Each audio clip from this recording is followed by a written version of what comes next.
ఈ ఆలయం జనమేజయ మహారాజు కాలంలో నిర్మించబడినట్లు చరిత్రలో లిఖించారని, ఇక్కడి శిలా శాసనాలపై చెక్కించారని తెలుస్తోంది.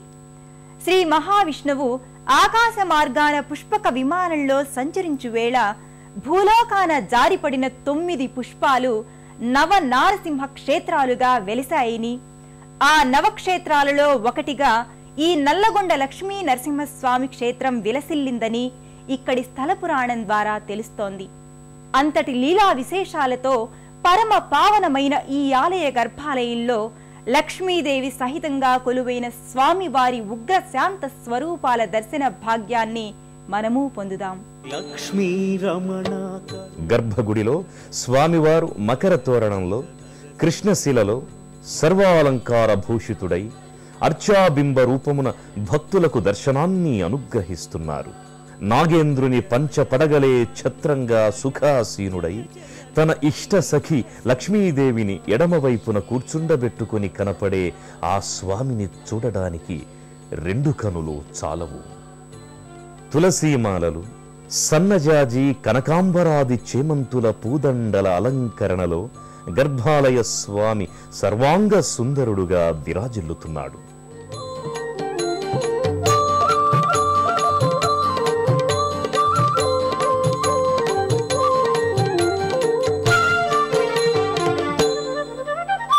సుమధురహాస సుగుణ విలాస సింహాద్రీశ నరసింహ శ్రితజన పోష పాప వినాశ చందనమూర్తి నరసింహ.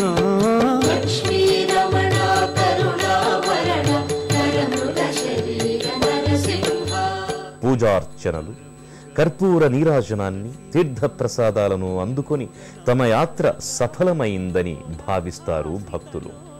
నరసింహ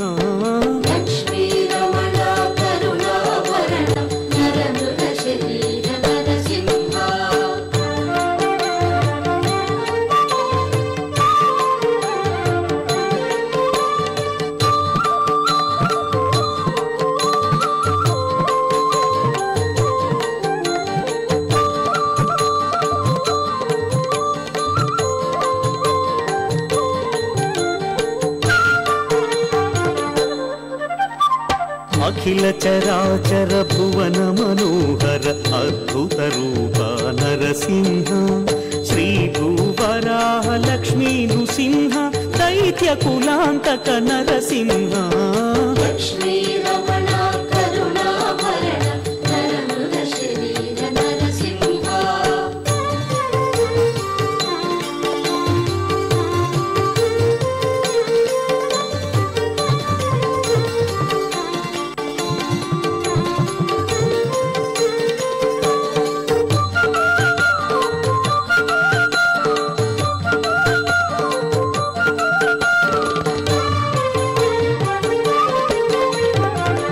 హరి రూప నవ్య స్వరూప జయ జయ జ్వాల నరసింహ మురహర భవహర ముకుంద మాధవ.